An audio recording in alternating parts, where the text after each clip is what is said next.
esta? La S. ¿Y esta? La O. ¿Y esta? La L.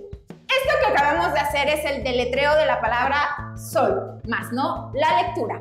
Para leer necesitamos saber cómo suenan las palabras. Y este es el siguiente tip que te doy para desarrollar las habilidades lingüísticas y auditivas.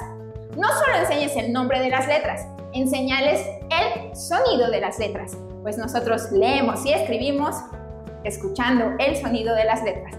Este tip les va a ayudar y les va a facilitar el proceso de lectoescritura. Si quieres saber otro tip, nos estamos viendo en el siguiente video.